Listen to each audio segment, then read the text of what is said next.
Hello guys, आज हम एक न्यू एनिमे को एक्सप्लेन करेंगे जिसका नाम है the danger is my heart. Episode के शुरुआत में हम एक बच्चे को देखते हैं जिसका नाम है इचिकावा। वह अपने मन में सोचता है कि अंदर से मेरा दिमाग पूरा खराब है। इसके बाद हम देखते हैं एक बच्चा उसे टकरा जाता है। इचिकावा को बहुत गुस्सा आता है और वो उसके ऊपर हमला कर देता है। फिर हमें दिखाया जाता है कि ये तो बस एक सपना देख रहा था। वह अपने मन में सोचता है कि मैं एक ब्लड डीमन हूँ। इसके बाद हम देखते हैं वह एक लड़की को घूरता है। वो लड़की कोई और नहीं बल्कि वही सीरीज की मेन हीरोइन थी और उसका नाम है यामाडा। वह अपने मन में सोचता है कि सिर्फ एक लड़की है जिसे मैं सबसे ज्यादा मारना चाहता हूँ। यामाडा नोटिस करती है कि ये मुझे कब से देख रहा है, लेकिन वो उसे इग्नोर कर देती है। इचिकावा अपने मन में सोचता है कि मैं इसे छोड़ूंगा नहीं। वह अपने मन में सोचता है कि मुझे पता है कि ये मरने के बाद भी खूबसूरत लगेगी। वह बताता है कि मैं हर रात को ये सपना देखता हूँ, मतलब कि इसे मारने का, और साथ ही में मैं इसे रिग्रेट भी करता हूँ। वो कहता है कि मैं बर्दाश्त नहीं कर सकता क्योंकि लंच के दौरान अक्सर क्लासरूम में आवाजें होती है। इसके बाद वह लाइब्रेरी जाता है। वह देखता है कि यामादा अकेली वहाँ पर लंच कर रही है। फिर हम देखते हैं वो उसे खाते वक्त समझा रही होती है, लेकिन उसे बिल्कुल भी समझ में नहीं आ रहा था कि आखिरकार ये कहना क्या चाहती है। लेकिन वह चुपचाप वहाँ से कल्टी मार लेता है। यामाडा कहती है चलो अच्छी बात है। वो आगे जाके कहता है इसमें अच्छी बात क्या है। इसके बाद हम देखते हैं वो उसे चुपके से देखता है कि ये आखिरकार यहाँ पे अकेली कर क्या रही है। इसके बाद वो सोचता है ये अच्छा मौका है इसे मारने का। वो ब्लश करते हुए कहता है कि अभी सही वक्त नहीं आया है। इसके बाद हम देखते हैं वो चिप्स खाती है। वह अपने मन में सोचता है कि आखिरकार इस लड़की की प्रॉब्लम क्या है। अभी तो इसने लंच किया, इसके बाद ये बड़ा सा चिप्स का पैकेज भी खा रही है। इसके बाद तो वो काफी क्यूट वाली हरकतें भी करती है। उसे देख कर वो ब्लश करते हुए शौक हो जाता है। इसके बाद हम देखते हैं वो अपने प्रोजेक्ट पर काम करती है। इचिकावा भी उसे चुपके से देख रहा था, लेकिन वो सीधा पेन से लिख देती है ना कि पेंसिल से। लेकिन उसकी वजह से जगह कम पड़ जाती है। इसके बाद हम देखते हैं वो अपनी कटर को ढूंढती है, लेकिन उसके पास कटर नहीं होता है। वह अपने मन में सोचता है कि मेरे पास मेरा कटर तो है। वो उसे देने के बारे में भी सोचता है।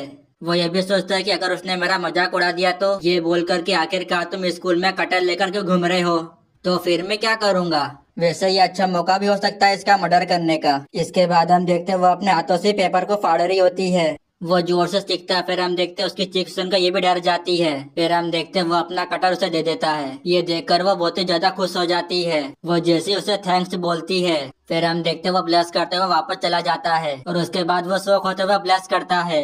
अचानक से स्कूल की बेल बज जाती है, लेकिन यामाडा उसका कटर अपने पास ही रख लेती है और वो उसे लेकर चली जाती है। वो उसका पीछा करता है और वो देखता है कि वो अपने फ्रेंड से बात कर रही है।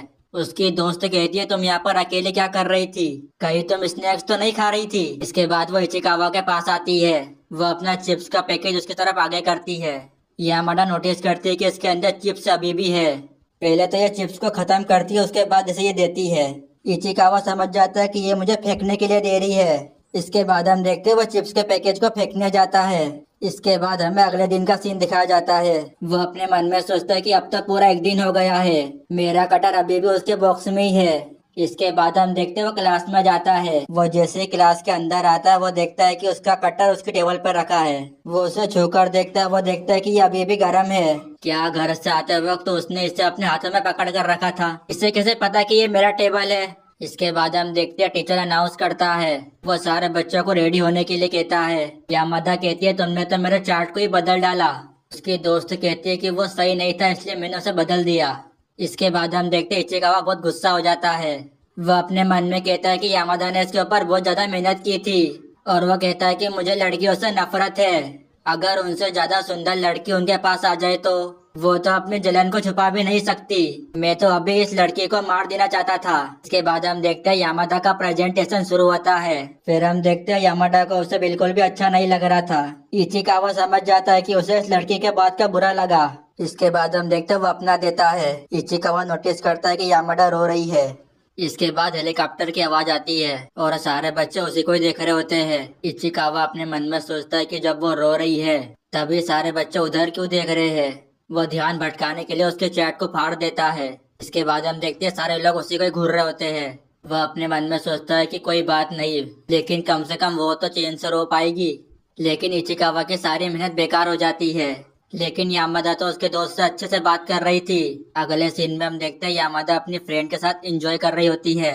इचिकावा के पीछे वाले पंटर लोग यामादा के बारे में गंदी बातें करते हैं। इचिकावा अपने मन में सोचता है कि पहले तो मैं इस सुअर को मारूंगा, उसका दोस्त कहता है कि मुझे यामादा जैसी लड़कियां नहीं पसंद है। वो एक दूसरी लड़के के बारे में बताता है और वो कहता है मुझे ये पसंद है। इसको देखकर इसके दोस्त कहते हैं कि तुम सच में पागल हो। इसके बाद हम देखते हैं वो दोबारा लाइब्रेरी जाता है, लेकिन उसे फिर से यामादा मिल जाती है। वो दोबारा किताबों के पीछे चला जाता है। इसके बाद हम देखते हैं वहाँ पे हारा आ जाती है। वो दोनों थोड़ी बहुत बातचीत करते हैं। इसके बाद हम देखते हैं वहाँ पे कांचकी आ जाता है। हारा उससे कहते तुम्हें क्या चाहिए। इचिकावा अपने मन में कहता लगता है ये से प्रपोज करेगा। इससे पहले कि वो कुछ बोलता फिर हम देखता है यामाडा बीच में टोक देती है। इचिकावा अपने मन में कहता है तुम बात खराब कर रही हो। वो तीनों आपस में बातचीत कर ही रहे होते हैं। फिर हम देखते हैं इचिकावा एक बुक गिरा देता है। वो तीनों भी नोटिस कर लेते हैं। इचिकावा को बचाने के लिए यामाडा बहाना मारती है और वो कहते हैं कि साथ बिल्ली होएगी।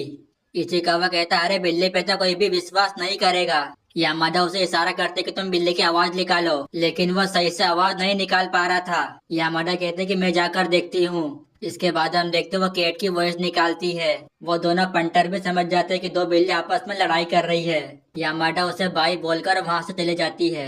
इसके बाद हम देखते वो काफी ज्यादा ब्लश कर रहा होता है। इसके बाद हम देखते वो कई जगह पर जा रहा होता है। वह अपने मन में सोचता है कि आखिरकार इस यामादा के बारे में क्या बात है, ये तो हर समय मुझसे ही मिल रही है। इसके बाद हम देखते वो एक बुक स्टोर के पास से गुजरता है। वह कहता है कि इस वीक मैगजीन में उसका फोटो आया है।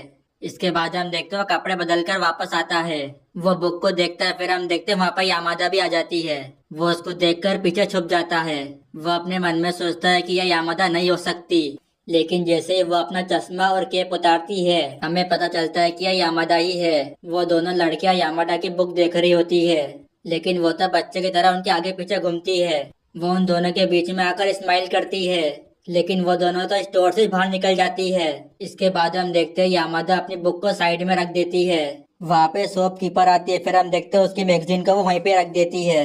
ये देखकर तो यामादा भी वहाँ से चली जाती है। इचिकावा अपने मन में सोचता है कि चलो मैं ही खरीद लेता हूँ।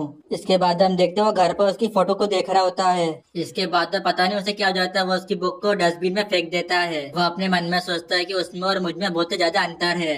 अगले सीन में हम देखते हैं वो स्कूल जा रहा होता है। इसके बाद वो यामादा को देखकर कहता है लगता है ये इसका बॉयफ्रेंड है। वो दोनों बहुत सारी बातचीत करते हैं, लेकिन इचिकावा को उससे जलन हो रही थी। इसके बाद वह बंदा उसे अपना कॉन्टेक्ट शेयर करने के लिए कहता है और यामादा भी उसकी बात मान जाती है। फिर हम देखते हैं वो जानबूझकर अपनी साइकिल उसकी तरफ फेंक देता है और उसका साइकिल नाले में गिर जाता है, लेकिन इसकी वजह से सबका ध्यान भटक जाता है। इसकी दोस्त ये सब देख लेती है और वो यामादा को सब कुछ बता देती है। और इसके बाद तो इचिकावा भी वहीं पर ही आ जाता है। वो उसे घूरते हुए कहती है तुमने ऐसा क्यों किया, लेकिन इचिकावा उसका जवाब नहीं दे पा रहा था। इसके बाद वो एक बहाना मार देता है और उसके बहाने को सुनकर वो काफी ज्यादा हंसने लग जाती है। वो क्यूट सा फेस बनाकर कहती है कि तुम तो काफी ज्यादा फनी हो। इसके बाद हम देखते हैं इचिकावा तो उसे देखता ही रह जाता है और इसी के साथ ये एपिसोड यहाँ पर ही खत्म हो जाता है।